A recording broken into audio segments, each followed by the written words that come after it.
பேசுறீங்க?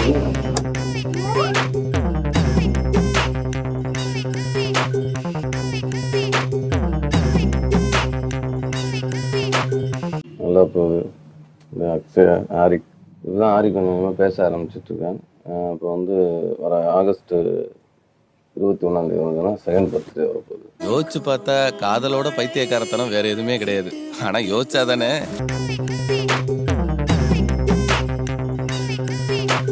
2 வாரத்துக்கு இல்லைங்க. அப்போ ஏன்னா போன வருஷம் வந்து எதுவும் நிறையா ரிலீஸ் ஆகல. அதில் முடிச்சு வச்ச படங்கள்லாம் வந்து இப்போ ஒரு 4, 5 படம் முடிச்சு வச்சதுனால அது அடுத்தடுத்து வர மாதிரி தெரியும்.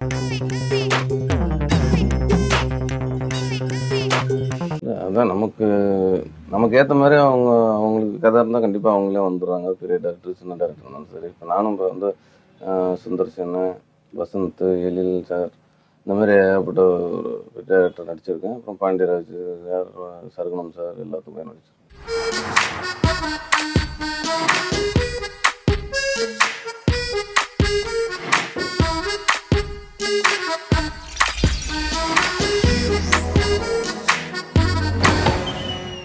அதாவது நல்ல கதை வரும்போது அதை மிஸ் பண்ணுறதுக்கான மனசு இல்லாமல், அது டபுள் ஹீரோ, ட்ரிபிள் ஹீரோ இருக்கும்போது கதை நல்லா இருக்குது. இப்போ வந்து கேடி பிளாக் விளையாடுறாங்க, டபுள் ஹீரோன்ட்டு நான் பண்ண வேணாம் அப்படின்னு நினச்சிருந்தா, ஏன்னா அந்த மாதிரி ஒரு கேரக்டரை நான் மிஸ் பண்ணியிருப்பேன்.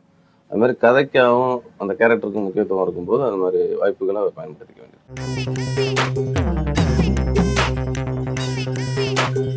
இன்னும் கொஞ்சம் நல்லா பார்த்துக்கிறாரு. அப்ப இருந்ததோட இப்போ ரொம்ப அஃபெக்ஷனேட்டாக இருக்காரு. அதனால் சினிமாவில் வந்து ஒவ்வொரு படமும் ஜெயிச்சுக்கிட்டே இருக்கணும். அப்போ தான் வந்து அவங்க நம்மளை சுற்றி இருக்கவங்களோ, நம்மளை பார்க்குறவங்களோட ஒரு அணுகுமுறையே வந்து வித்தியாசப்படுது. அது வந்து நான் வந்து தோல்வியிலையும் பார்த்துட்டேன், வெற்றிலையும் பார்த்துட்டேன். நல்ல படங்களாக பண்ணி வெற்றி படங்கள் கொடுக்கணும் அப்படிங்கிறது என்னோட ஆசை.